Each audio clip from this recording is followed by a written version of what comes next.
আওয়ামী লীগ সরকারের গণশিক্ষা প্রতিমন্ত্রী জাকির হোসেনের বিরুদ্ধে মামলা করেছে দুদক। তার বিরুদ্ধে অভিযোগ, সরকারি বাসায় বসেই ঘুষ লেনদেন করতেন তিনি।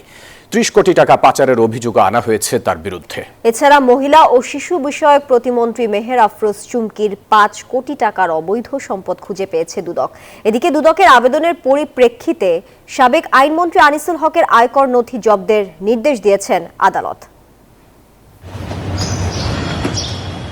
সরকারি আমলা থেকে শুরু করে রাষ্ট্রের গুরুত্বপূর্ণ ব্যক্তিদের সিল স্বাক্ষর জাল করে অর্থ হাতিয়ে নেওয়ার অভিযোগে মঙ্গলবার সরকারি আবাসন পরিদপ্তরের উচ্চমান সহকারীকে গ্রেপ্তার করেছে দুদক।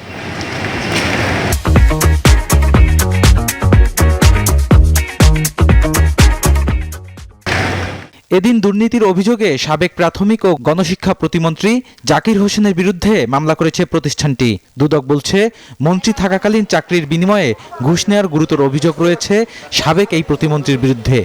আর্থিকভাবে লাভবান হওয়ার জন্য সরকারের দায়িত্বশীল পদে থেকে অবৈধ উপায়ে জ্ঞাত আয়ের উৎসের সহিত অসঙ্গতিপূর্ণ ১২ কোটি ৮১ লক্ষ টাকারও বেশি সম্পদ অর্জন, অস্বাভাবিক ও সন্দেহজনক লেনদেন করে প্রাপ্ত অর্থ বা সম্পত্তির অবৈধ উৎস গোপন ও আড়াল করার উদ্দেশ্যে হস্তান্তর, স্থানান্তর এবং রূপান্তরের অপরাধে আরও একটি মামলা রুজু করা হয়েছে।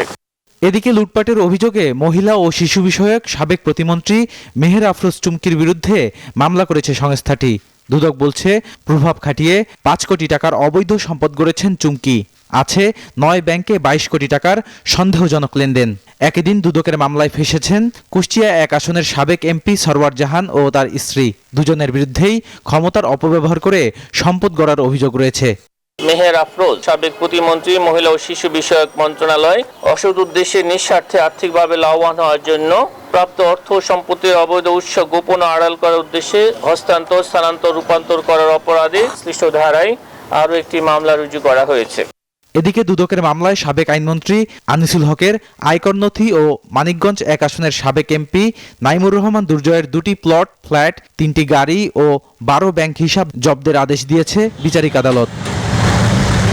বদরুল আলম শাওন, নিউজ 24, ঢাকা।